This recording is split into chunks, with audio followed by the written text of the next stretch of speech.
Thank you, thank you. So I just want to start right off the gate with a pop quiz. What year is this from? Shout them out. Last year. 80? Good. Closer. We're going to play game show rules. You got to be under but not over. 96. 92? All right. Fair enough. Anybody further back? No? All right. Here's the answer. It's from 1910. It's actually one of the first org charts to use boxes and lines. It's from an old Southern Pacific Railroad in the U.S. And this is 109 years old.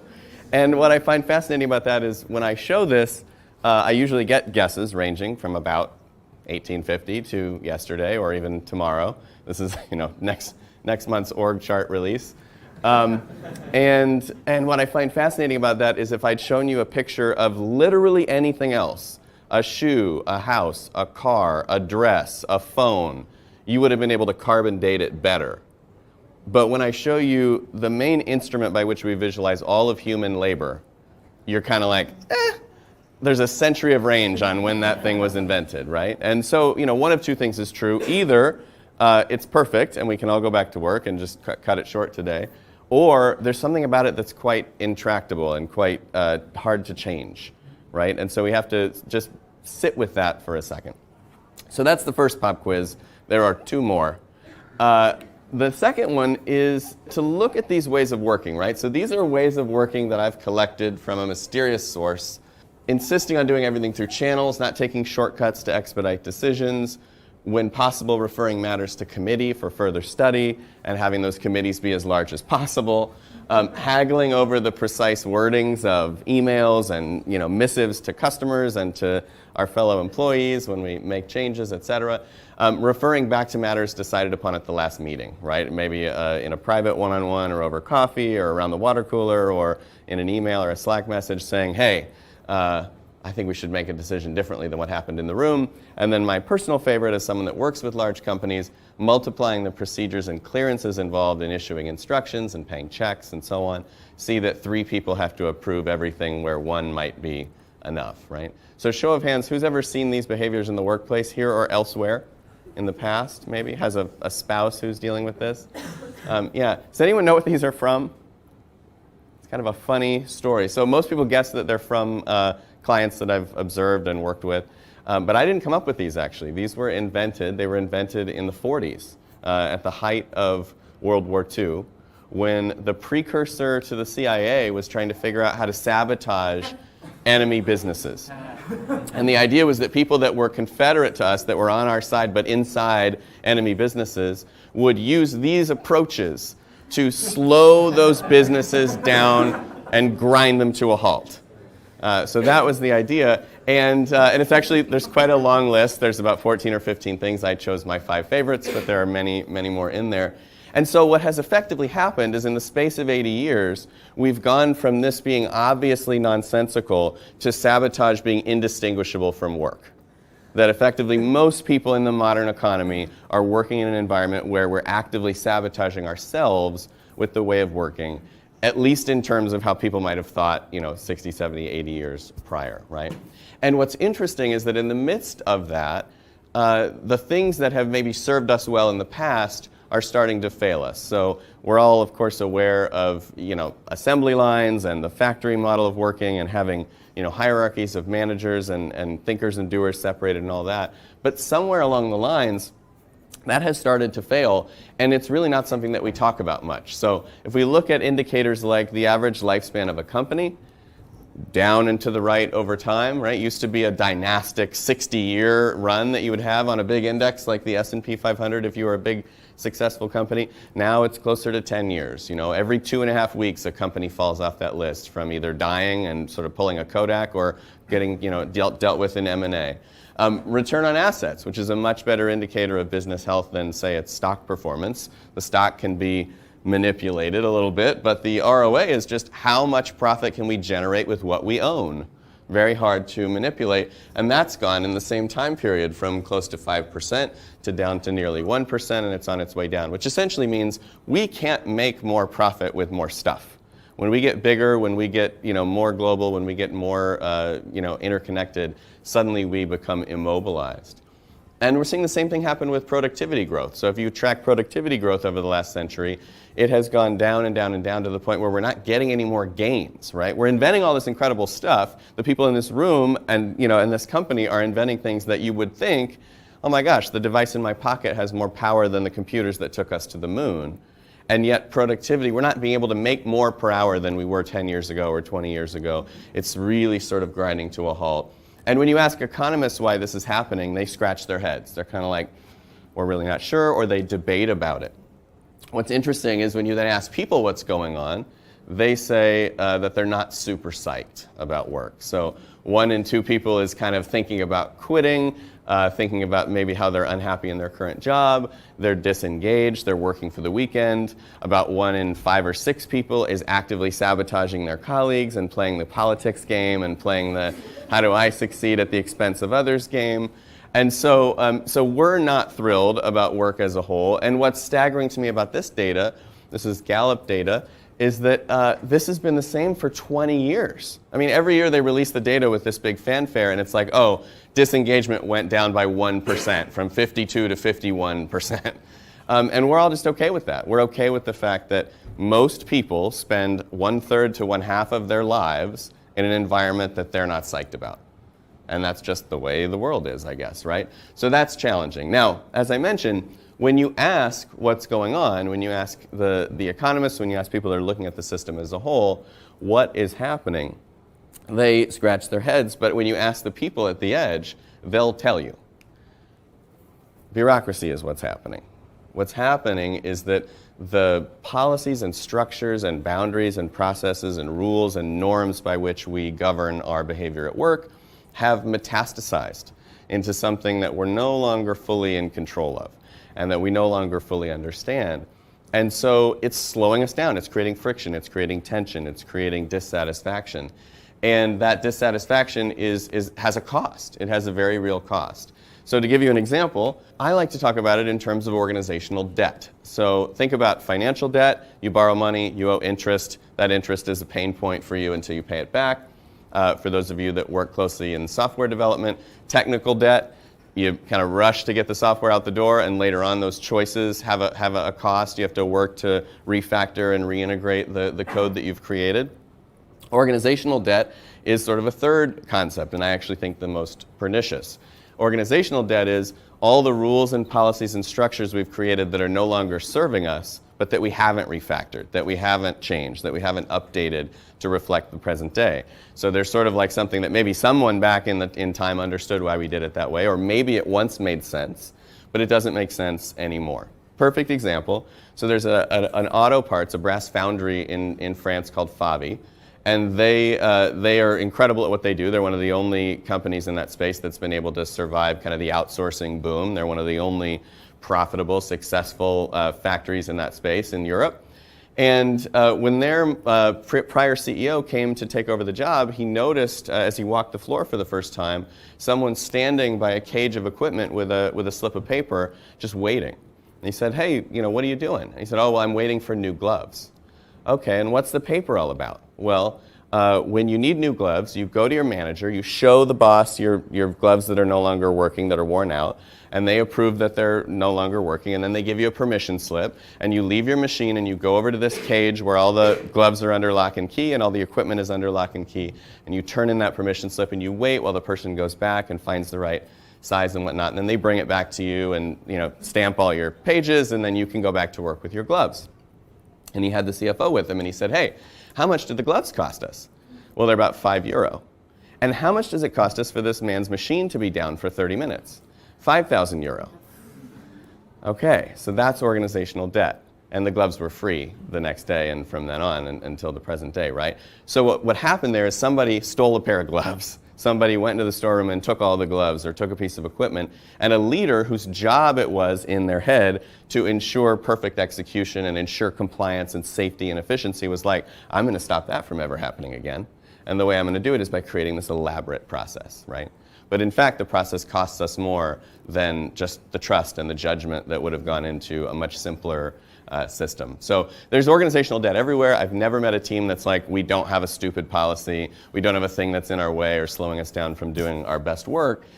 So it's something that does need to be addressed. Now, the reason that it exists and the reason that it's so hard to address is that we have a great confusion about the nature of organizations. So, an organization is a system. There are lots of systems in the world, and different systems have different natures. So when most leaders and executives that I meet around the world see these two words, they see them as synonyms.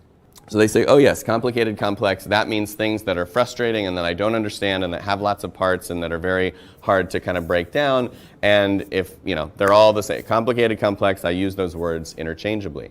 But when you talk to a systems theorist, they say no, there are very distinct kinds of systems in the world, and these are two of those options, and they have very distinct meanings. So I thought what we would do today is do like a rapid 60-second master's degree in systems theory by starting with the final, we might do one more quiz later, but nearly the final quiz. So by show of hands in the room, who thinks that a watch is a complicated system? Okay, who thinks it's a complex system? Okay, and what about the engine? Who thinks the engine is complicated? A couple people. And complex? A few more. Okay, let's turn the tables. What about weather? Who thinks weather is complicated? Okay, who thinks it's complex? And who's a conscientious objector who thinks I'm trying to trick you and you're not going to play? All right, and what about traffic? Traffic complicated? And traffic complex? Okay, cool. So you did what almost every audience in the world does, which is about half of you vote for one, about half of you vote for the other, and as we go further through the examples, fewer percentages of people play, but still roughly equally. So let's get to the bottom of this. So a watch and an engine are both what we would call complicated systems, and by that I mean that they are causal systems. There's a cause and effect relationship between their components. And while they might be rich with lots of components, there might be lots of pieces, and it might even require an expert to fix them, they are not going to surprise us. They are predictable. They are knowable. If you take your car into the mechanic on Friday and it's not working and they say it'll be ready on Monday, it probably will be. And it certainly won't surprise you with, a clown is not going to jump out of the engine when you pick it up, right? It's a known thing. It's a knowable thing. And so an expert can do that. When you have a problem in a complicated system, you can solve that problem.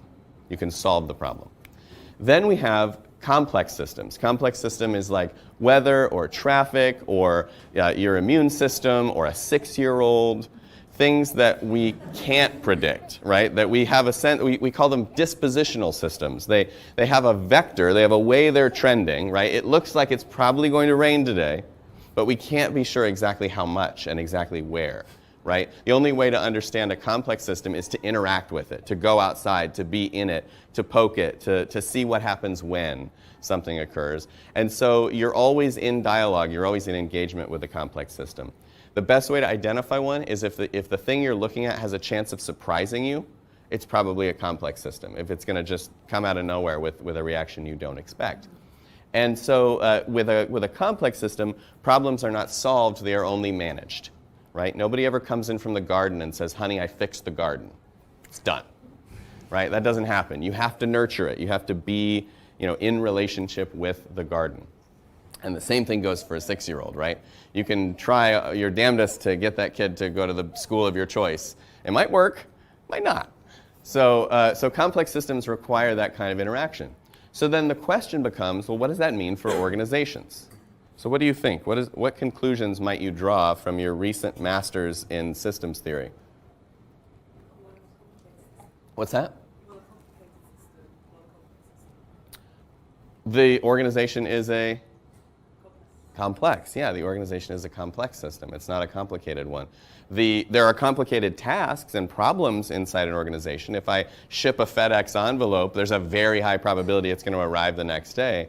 But the culture, the way of working, the dynamics of the organization with 10 or 100 or 10,000 or 100,000 people working together is, of course, very complex, and most obviously because we human beings are complex. So you put a bunch of us together, that can only be more, right?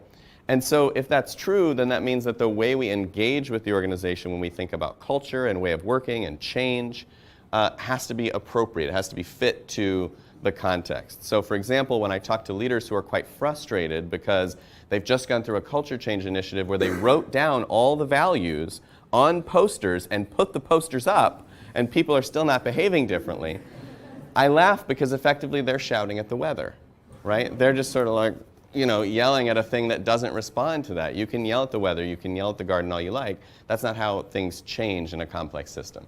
The way things change in a complex system is you introduce something new, you put it in, into the wild, and then you see what happens. Maybe it's an attractor that creates a big reaction. Maybe you like that reaction, maybe you don't. But you're now interacting with that system. So we have to bring the right mindset and the right tool set to organizations if we want to change them, if we want to shape them, if we want to make them serve us better. And that doesn't matter who you are in the organization, that's true. So I like to say it this way: to manage complexity, we need a different operating system. We need a new OS. And I use the metaphor lightly, but I like the idea of just basically saying there's a foundational set of assumptions, of principles, of practices, of norms in every team, in every organization, that kind of upon which everything else happens, right? We assume what's true, and then the norms and the behavior of the organization is built on top of that. So my favorite example of an OS, of an assumption, is a conference room should have a table and chairs in it. Nobody questions that. That is just a given. Every office, every startup I've ever been to anywhere in the world, you go in the conference room, sure enough, table, chairs, right? Why? Because we assume we're going to be in this room to do something. What are we going to do? We're going to have a meeting. What's that require? Well, it's going to require sitting a lot. Why? Because it's going to last a long time. Okay, and what we need to, we're going to need a table for our laptops. Why? So we can be checking our email, because we can't let that go. And there's a whole sort of lattice work of assumptions there that build that OS. And then, of course, when you come into that room, you're limited. You've now constrained yourself. If I want to do something physical with us in this room and there's a table in the middle, if we want to use our bodies to think, if we want to use the walls and they're not set up that way, like suddenly we're limited in our capacity. So there's a limitation that comes with an OS. And this is a really good example. So to bring the idea of the OS to life, here are two different solutions to the same problem space. So the problem space is two roads are crossing. So we have a problem we have to solve for: how do we make sure they don't hit each other, and how do we maximize the throughput, the number of cars that get through the intersection per hour. And there's an OS on the left and a different one on the right. The OS on the left has a set of assumptions about people and the problem. What do you suppose are the assumptions about people and the problem in the lighted intersection with the red, yellow, green light? What's that? Yeah, sure. What else? People will do what they're told. Yeah. And more importantly, people need to be told that effectively, I don't really trust all y'all, and so we're going to have to keep this thing under lock and key. We're going to keep this thing moving based on a set of central instructions. And so we're going to use this apparatus. And by the way, because it's electronic and because it requires, an algorithm and controls, it's quite a big apparatus. So we're going to have a central control station and people that program that, and we're going to need an electrical grid, and we're going to need to do a lot of things to make this intersection safe. And that is sort of the knock-on effect. And then what about this one? What are the assumptions of the roundabout about people and the problem? Got a few of these. What's that? Yeah, people are capable. Essentially, it's on you, right? The responsibility is with you, to each other and for each other, right? I'm going into the Coliseum with you, and I hope that we can all, coordinate, right? That we'll socially coordinate. And the way they do that is with a set of constraints, just two simple rules. We call them enabling constraints. One is go with the flow of traffic, so you got to go in the same direction as the circle, whatever that might be. And the second rule is that you have to give right away to the people in the circle. So they have the privilege, and you have to kind of work around them. Those are the only two rules in a roundabout, and if you follow those rules, you can handle an almost infinite number of scenarios of things that can happen.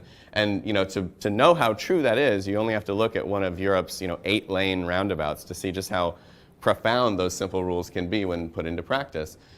So these are two different operating systems, two different sets of assumptions. The question that we now have to ask ourselves is, well, which one's safer? So on the whole, which one do you think is safer? Yeah, the roundabouts are about 85% safer, about 95% safer on fatality collisions. Which one's higher throughput? Roundabout, about 80 to 88% higher throughput per hour. Which one's cheaper to build and maintain? Roundabout, yep, 10 to 20 grand cheaper. Which one works better when the power goes out? humorous, right? Which one do we have 1,000 times more of? Yeah, and in fact, when I ask people, certainly stateside and sometimes here in Europe, which one do you feel more comfortable in? They're like, oh, well, I much prefer a light because I don't trust all these other people. I always feel uneasy and a roundabout, and I like to be able to, kind of relax. And when I pull up, I can check my phone, I can change the radio. I'm off the hook, essentially, right? The powers that be will tell me what to do, and I can be off the hook. This one requires quite a presence, right? It requires that you're there in the moment. It's on you. It's on all of us in coordination. So this is in most contexts, not every possible scenario on Earth, but in most contexts, the superior solution, but it asks more of us. It asks us to show up differently. And this one makes us feel like we're safe, but is actually less safe, right? So really, it's just two operating systems built on these ideas: control and compliance, and trust and autonomy, right? So we're making a choice. Now again, if we're complexity aware, if we're aware of all these different contexts, there are going to be situations and problems and products and moments where control and compliance approach, the red light, makes perfect sense. And God bless, that's wonderful. But there's a lot of situations where trust and autonomy make sense, but we haven't even considered it in a century, right? We haven't even gone back to say, wait a second, does an annual budget make sense in a world that changes this fast? Does telling someone what they should work on make sense in a world that's this varied, where their talents and skills are developing and moving and changing and shaping over time make sense? And what are the things that we're not really getting served by anymore? What's the org debt where we're like, is there a better way to do this? Is there a better way to handle travel expenses than a travel freeze where everybody gets told they can't travel no matter what without manager approval? Is there a better way to solve that problem? Is there a roundabout solution? So a few organizations around the world that have taken a crack at that have sort of flipped the table over on bureaucracy and played with it a bit. Handelsbanken, which is based in Sweden, in Stockholm, is a bank that in the 70s was sort of in trouble coming out of a financial crisis. And the new CEO was asked to really change things up. And he came in and said, hey, I think we've got this backwards. We at HQ are telling all these branches what to do, but they know the customers, they're at the edge, they're in community, they're the ones that have all the information. Maybe we should change that up. And so his headline was, "The branch is the bank." And hundreds of branches were suddenly given the authority to say, hey, make loans to who you want to make loans to at rates you want to make them at. Do service for your customers the way you need to do it. They're not going to have a central service line where some person reading off a script is going to handle your customers. You guys can figure it out. And to keep things on the straight and narrow, we'll just pick a couple metrics that are learning metrics for us that matter, and that'll be the thing that we use to know if we're on the right track. So we'll measure profit over revenue, back to ROA. So we'll measure, is it actually working as a system? And we'll measure customer satisfaction. And we'll measure that branch to branch and then as a system as a whole. So the branches will see transparently every month how profit over revenue and customer satisfaction is trending.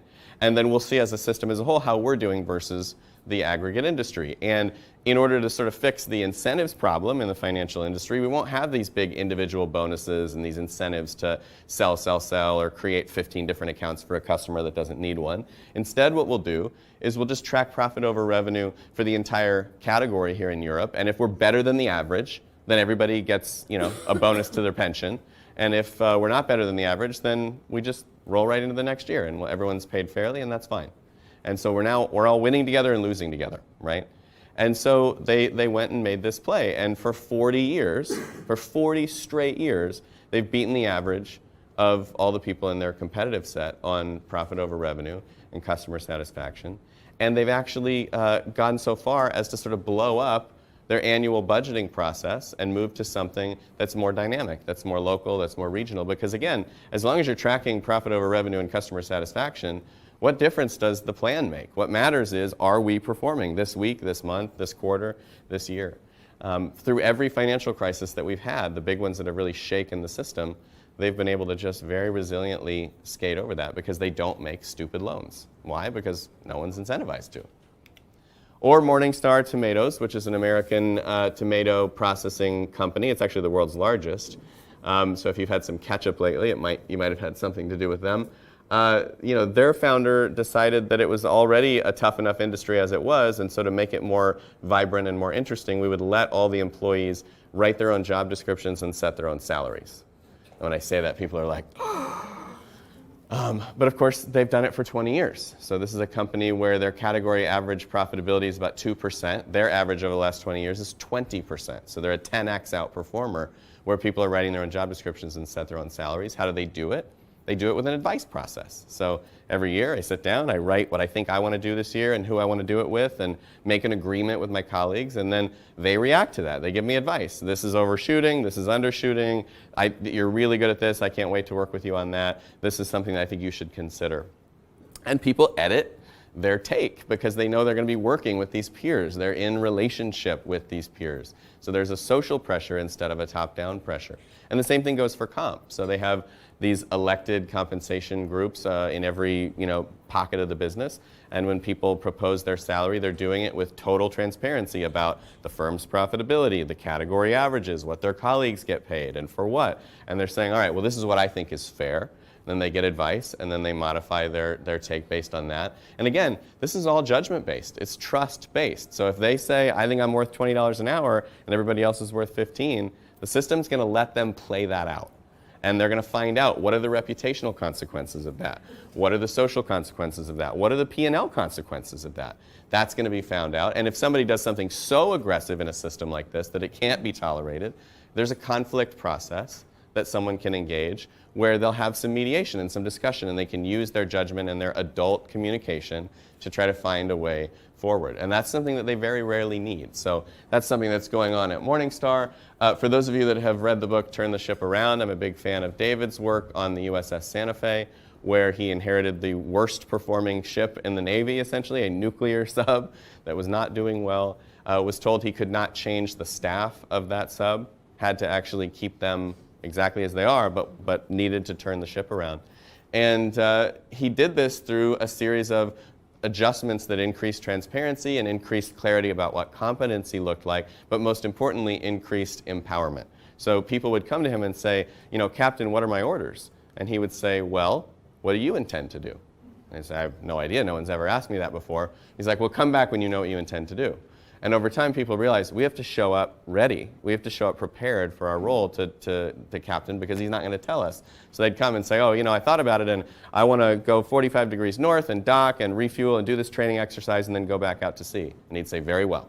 Sounds good. Let's do it. He reserved one choice for himself. That was the choice to fire a nuclear weapon.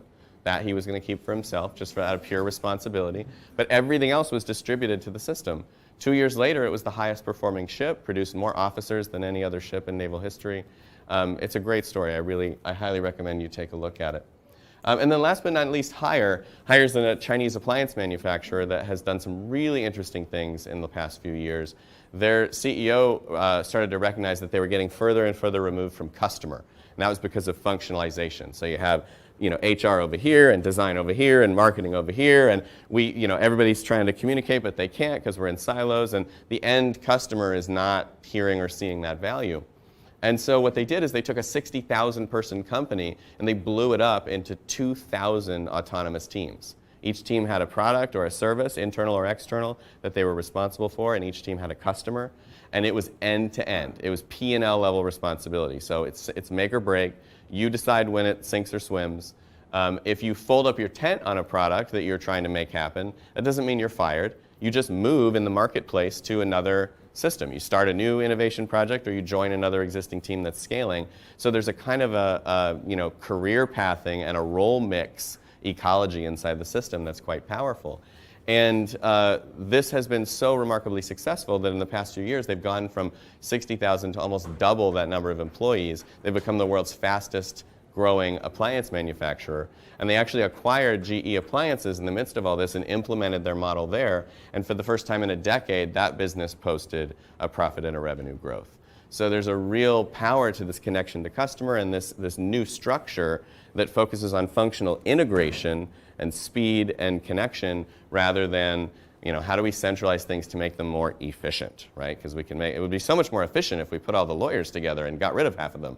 Well, yes, that would be efficient for the P&L right now in this moment, but would it be more efficient for our overall outcomes, for our success as a system, right? So it's really about pulling on those different tensions. So at the end, in the book, I looked at about 68 different companies out of a group of over 300 that we could consider. And there were really only two mindsets that sort of permeated these places. And some of them were sort of living them to the fullest. Some of them were experimenting with them. It depends on the company.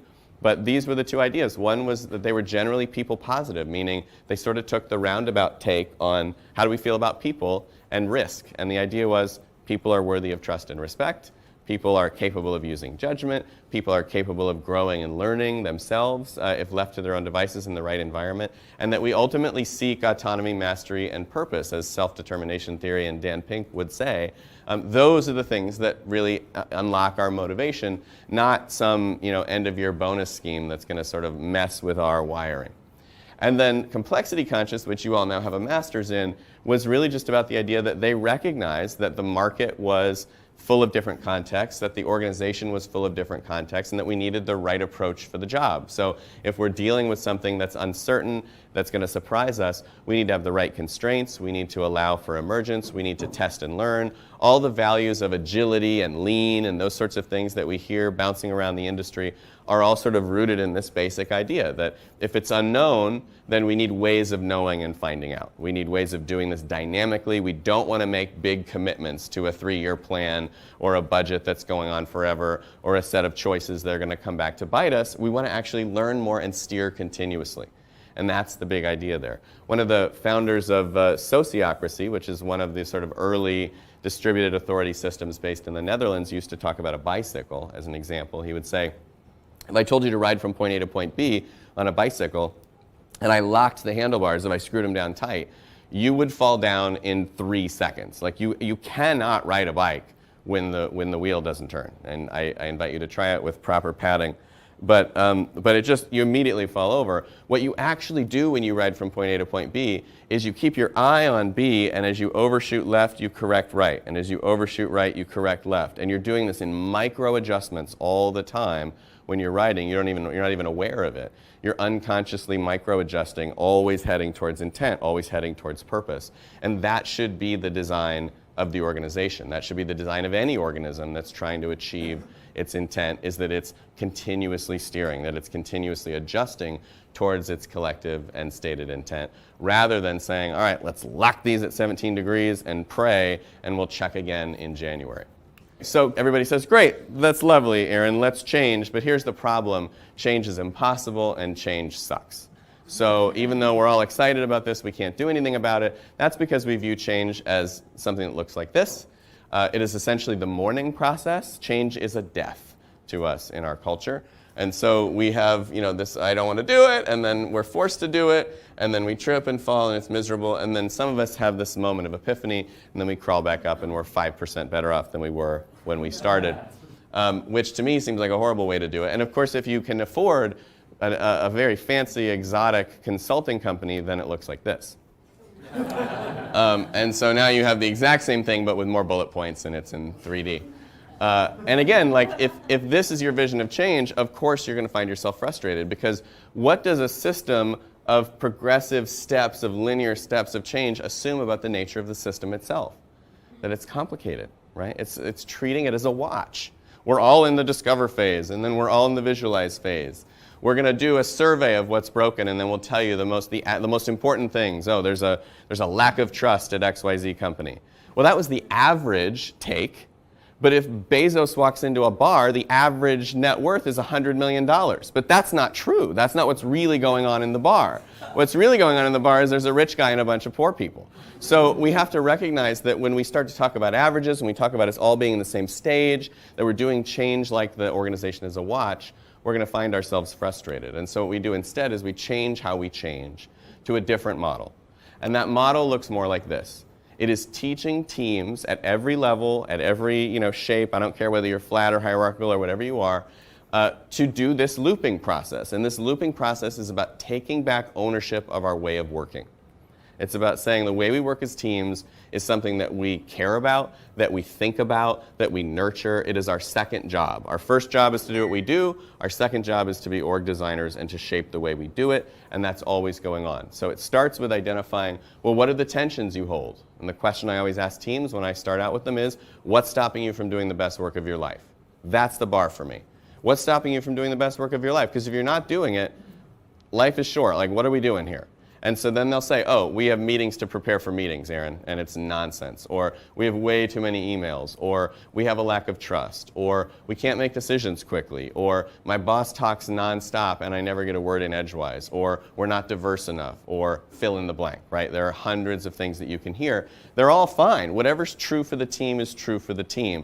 And instead of saying, what's the tension for the org, which is not a real thing, we say, what are the tensions for the teams inside the org? What is true? And if there are things that are present as patterns, then that's cool to find out. But let's find that out by talking to the system. Routinely, so I have these tension and practice cards with tensions on them. Routinely, I will get a leadership team of 40 or 50 top execs in a room, and I will have them choose the tensions that they think are most present for the organization, the top 5, let's say, out of a list of 78. But I'll do it in 3 groups. And then I'll have them come together and share what each of the 3 groups at the very top of the house thought was going on. And they are routinely wildly different. And that is the moment when I can say, yeah, there's no one true thing going on here. You're right and you're right.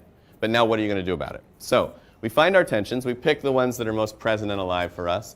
Then we explore practices. What are alternative ways of solving this problem? What are the roundabout solutions? Maybe we invent some, maybe we borrow some, maybe we go on a field trip and talk to some of these other organizations and see what they've learned. But the idea is we got to go figure it out for ourselves. And then finally, let's design an experiment. So let's say we decide to try something different. Maybe one of our problems is that we don't do a good job of hearing everyone's voice, right? And we've learned from a project that was done in-house here that equal talk time is one of the best predictors of team success. And so we're going to start meetings with a check-in where we just hear everyone's voice. What's a question we can all answer that'll get us present in the room? Really small experiment. But then we have to decide who's going to do it and for how long and how will we know if it helped. So a very tightly defined, constrained, safe-to-try experiment that moves us from here to what Stephen Johnson calls the adjacent possible. What's right next door that we can actually get to. Because if I come in on day 1 and I'm like, let's blow up the budgeting process, everybody's like, no. That's not going to work. This place will be pandemonium. But we could get there if we take some steps that start to move the momentum and start to trigger bigger questions in our heads. So I started with one leader at an educational company where the first question in their head was, how do we make decisions better and faster? Super exciting, but also easy to get at. It wasn't until month 12 that they started asking, like, what should we do about resource allocation? Because it seems awful slow that we're making these decisions once a year. And we were sort of like, oh, interesting question. You know, once the question's there, there's a space for the answer, right? Then once you have that negative space in your head, or the leader has that negative space in their head, they're going to go on the hunt to find the answer. So designing the experiment, then we do it, and then 8 weeks later we get together and we hold a little retrospective. Did that help? Did it hurt? Is it the same? Is it different? What's going on? When we teach teams to do this concurrently, and we have experiments alive in the system about the way we work, the things that start to work spread. So a team figures something out that really serves them, they tell other teams about it, and if we created a system of trust and autonomy where things can spread, where we're allowed to choose our way of working, then suddenly we find that more and more teams are doing it that way. And there may even be moments where the leadership or the people at the edge or whoever start to make bigger pronouncements, like we're going to do things this way, or we're going to take what those teams have figured out and try to scale it. So this is the model of continuous participatory change that we're finding has the most legs in these systems. A few quick rules of thumb or heuristics or principles that we figured out along the way that help while you're doing this process. The first is through them, not to them. So again, this has to be happening in the system, in relationship with participation. This is not a PowerPoint document that's written over the weekend and foisted upon 10,000 people, right? That is not change. It's not changing how we change. The second is learn by doing. So I am so sick of having debates with people about what's the right way to make decisions or the right way to have a meeting or the right way to talk to somebody or the right way to give feedback. Just try something new and then decide. Did it help? Did it hurt? Just do it, right? This is my son riding a balance bike. Riding a training wheels bike is not learning to ride a bike. That is learning to be in a spin class. Learning how to ride a bike is balance. It is being in relationship to the bike. So learn by doing rather than by arguing, right? We're not going to argue our way to an answer about what our operating system should be. Start small. Big systems are so addicted to scale because to have a idea that moves $1 billion system 1%, it has to be a $10 million idea. But instead, we know that systems change through the progressive pattern of small things that spark revolution. So we actually want to, instead of trying to move this boulder, We want to figure out how do we do this with one team, with 2 teams, with 10 teams, with one location. I did one factory last year, right? Just figure it out here and then let the echo effect start to unfold. Start by stopping. So this is a really good one in the age of Marie Kondo and tidying up, right? We all are really good at accumulating. This is a real client calendar. 45 hours a week of meetings on average for this exec team. 45 hours a week, no time for lunch. So instead of trying to fix that by adding more stuff to it, let's add another smart meeting, let's add an agile practice, let's add. We said, let's stop. Let's stop meeting for 2 weeks and see what hurts. What do you miss when we stop? And we do that, we learn things that we couldn't ever have the space to learn, right? So we want to actually take the time and make the space. Take 90 minutes at the end of the week to reflect on the way we work. Stop a policy that doesn't make sense. You don't have to have the solution. Someone's like, well, if we get rid of our travel policy, what will we do without a travel policy? I don't know, let's see what happens. What if we just didn't have one? Would it be worse? Would it be better? Would we learn something? Would someone else propose something that we wouldn't have thought of as the leader? Sometimes it's okay to just let the negative space create a pull on our system. And then finally, join the resistance. So it's very easy in change work to argue that the person that's not playing is a resistor, that they're a laggard, that they don't get it, that they need to get on or off the bus. And instead, if you engage those people in curiosity, not to convince them, but just to ask, why isn't this working for you? Why aren't you engaged in this? Why wouldn't you try this new thing? What about this is not appealing to you? They'll tell you stuff you need to hear. The incentive system is not set up for them, and they have 2 kids in private school. They don't have time on their calendar to show up to this thing because they have 3 bosses that they dotted line to, and they are back-to-back packed. There's a reason. People are rational for the most part, and they will tell you what's going on. And then you can say, all right, well, let's design our way out of that. So is there something that we could co-create that would make this more accessible for you? Or you can just take that and thank them for the gift of the feedback, of the clarity about what's really going on. So I'll leave you with this. The high jump was done this way in the late 60s, early 60s, late 60s. And for those of the men in the room, you can see how precarious this is. And this was the norm because the other side of the bar was for a long time just dirt. So you had to land on your feet. And this was the way to do it. But then, towards the latter half of the 60s, that dirt became foam, it became padded, other options became possible. Dick Fosbury came along and obviously went over backwards and head first, which is now quite a famous story and not one that I intend to bore you with. But what's fascinating about Dick's story is that after he won the gold medal in the 68 Olympics, the reaction from the fellow competitors was, works for Dick but won't work for us. Right? It's great for him, he's a freak, but we have these reasons that we can't do that, right? That it won't work for us. And over time, those reasons got whittled away, and now, of course, only one person has held the world record jumping any way different than this for the last 50 years, right? So what we know is that people are going to have that reaction. Oh, works for Bert Sorg won't work for us. Works for Morningstar won't work for us. Works for Google won't work for us.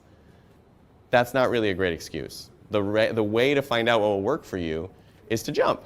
It's uncomfortable, it's a little nerve-wracking, it feels weird, but the reality is it's pretty safe to try. And if you constrain where you do it, how you do it, and you make sure that the people that are doing it are using their judgment, that they're in the roundabout, then a lot of things are possible that we're not seeing today. And we just might be able to unlock our potential and solve some of the quite intractable problems that we face. We have climate issues, we have political issues, we have issues in for-profit and nonprofit businesses that are going to require a different level of performance. And we're not going to be able to get that with what got us here. So it's really incumbent that we kind of take the leap. And that's why I'm so excited that you all came to hear this message today. So thank you so much.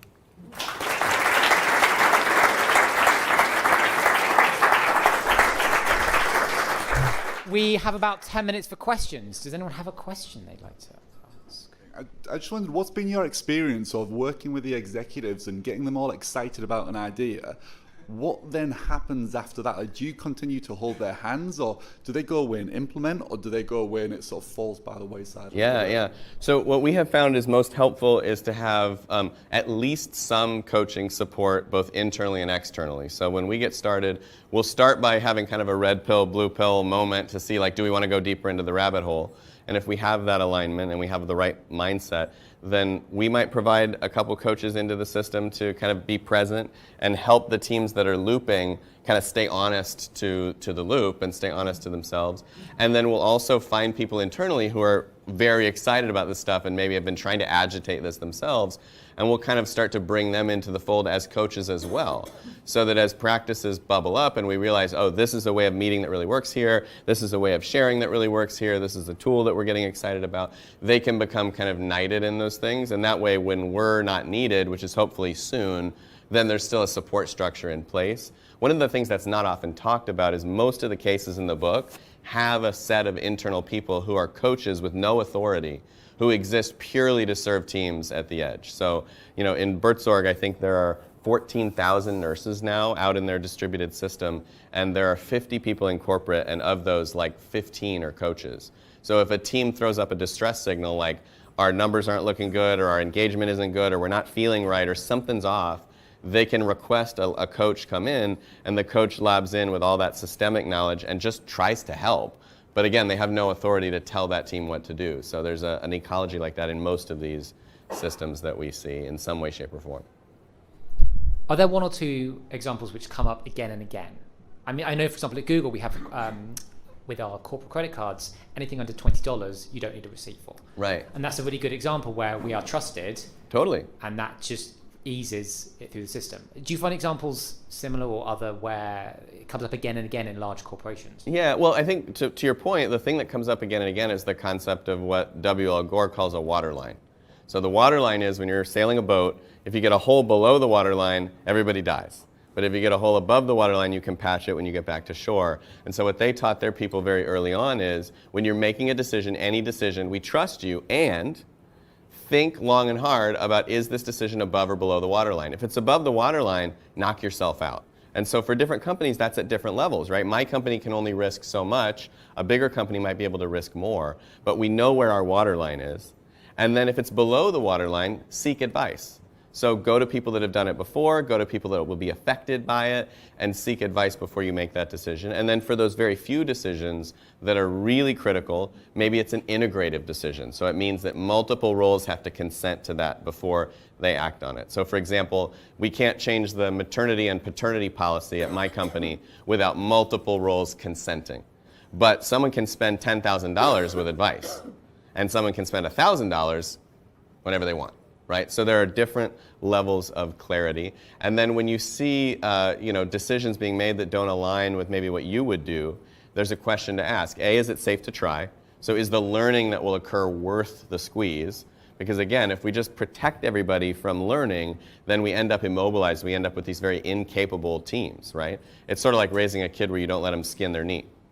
They'll never be good runners. You have to let people learn and bump up against reality, but you want to do that in a safe to try way. So you want to find where's that dynamic, where's that edge. So that kind of decision stack, as I call it, is present in almost every case, and there are different languages for it, but it's always about what's the waterline, what's the advice process, what are those decisions that we reserve for certain roles or for integrative groups to make together, and how do we push as much as possible above the waterline? Because obviously the more we have there, the more adaptive and the more resilient we are. To extend the metaphor about above the line and below the line, it sounds like there's a presupposed assumption everyone agrees where that line is. Correct. And yeah. It also assumes that everything is net positive, and there is nobody that will lose as a result of the change. Sure. So how do you navigate situations where there's perceived headcount losses or perceived political influence losses that one person will lose if you make the change to the system? Yeah, great question. So a couple things. One, it's very true that the waterline is in different places for different people. So based on their own comfort, their own experience, the roles that they hold. I mean, certainly as the founder of my company, I feel like my waterline is higher than other people just because I'm I don't know, I just feel a sense of ownership that I can do more than maybe someone else does. It doesn't mean that I wouldn't allow them to do the same thing, but they may not allow themselves, right? So their waterline is where it is. So I think that's absolutely true. Part of developing a system with this kind of maturity is having that dialogue. So the value of the advice process is if you're even not sure, just engage some advice, because you'll become a richer decision maker and we'll all benefit from understanding your situation. So there's a little bit of extra work that goes into it early on while we build that competency and that mastery. And then over time, we get better and better at kind of refining where that line is. And also as the situation changes, So like at the beginning of this year, my company changed the nature of our incorporation. And to do that, we had to kind of dump cash and then re-add it. There was a month where we didn't have a lot of money in the bank. And it was like, hey, everybody, flag, the water line just moved, right? So now we all need to be aware of that. And then once it recovers, we can kind of go back to our normal attenuation. So that's the first answer. The second question was about when someone loses, what does that look like? And there are two kinds of losing. So there's legitimate, losses of power or influence or control, and then there are perceived ones. And I think one of the big shifts that happens in these types of organizations is changing one kind of control for another, one kind of identity for another. So as a leader, yeah, maybe I don't have the same number of headcount underneath me. Does that actually make me lesser? Is a debate worth having, and the identity of who I am in the system and how I add value and what I'm worth may or may not change based on that. So there's a little bit of growing up that has to happen about what's really being lost here. But the other thing is, when there are real losses, when someone's going to lose their job, or a bunch of people are, or we're going to change something that materially affects what we're doing, that's probably an integrative decision. So we're going to get consent from multiple roles that we've entrusted to hold that type of decision. And even though not everyone will agree with that decision, we've agreed with who will make it. So it's possible that we can make a decision tomorrow at the ready that eliminates an entire section of our business. The people that are in that section of the business have consented to the body that would make that decision making it. So it's something that we're more explicit about, like where do decision rights live and who do we trust. And a lot of the roles that hold that kind of power in systems like this are elected. So in Hire, at the Ready, in other companies, often the people that hold those levels of influence are elected so that they can be trusted to do what's best for the system or the collective as a whole. And for sure, sometimes what's best for the collective is not best for the individual. And there's some real tension and stress there. I've got a question about the sort of transparency of remuneration. Yeah. You mentioned, in one or two of the companies that everybody knew what everybody else was getting paid. Yeah. Is that an obstacle too far? It feels like a really strange thing. I know in Sweden they publish their salaries and everybody knows what everyone's getting paid. Yeah. But how divisive is it not to know what everybody's getting paid? So there's a few things about it that are interesting. One is that in most cultures, the opacity of pay leads to bias and unfairness in comp. So just on the whole, it means that people that are less vocal or less negotiative or have a different background or situation might end up not being paid as well as their counterparts. And there's just a lot of data to suggest that. So one of the things it does is create more fairness or more equity over time. But I think the more interesting thing is that when we don't know what people are being paid, we're missing out on a huge part of the economic equation of the business. So if we're meant to be leaders and managers and people that are shaping the decisions we make, and we don't know what those decisions cost, we're missing a huge piece of the puzzle. And so in terms of developing that entrepreneurial spirit and that awareness, it's a big gap. And so I think there are a lot of cultures where it's quite a sensitive topic, where it's quite an emotional topic. But what we've learned through practice, and we did first transparent pay at the Ready and then self-set pay in 2 progressive years. And what we've learned is that it's the transition that's painful. Once you're on the other side and you're really embedded there, then there's a different kind of discussion. But it's actually the transfer from one thing to another that's the most dangerous. So I sort of invite people to be cautious about that rather than where they're going. The how you do it almost matters more than the doing it itself.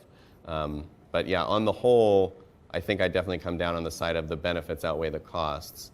But there are stresses and tensions and costs and outbursts and people who realize unbelievable inequity has been occurring and other people who don't understand why there's a difference. But again, I think that's building the capacity. So if someone comes to me and is like, Aaron, I'm paid half what this other person is paid, and I think that's totally unfair. Now we have a chance to understand something. Either they're right or we're right. So if they're right, we'll find out through dialogue that maybe it is a little bit unfair and we can make an adjustment, or they can if it's a self-set pay environment. And if we're right, they're going to learn something about what the company values. So maybe they haven't sold anything and this other person has sold $2 million of services. That's why they get paid twice as much. And now they realize, oh, this place values sales. But they didn't know that before. It was just sort of in the soup of how the important people judge the other people, right? So I think just the transparency creates those conversations. With that, please join me in a massive round of applause for Aaron Dignan. Thank you.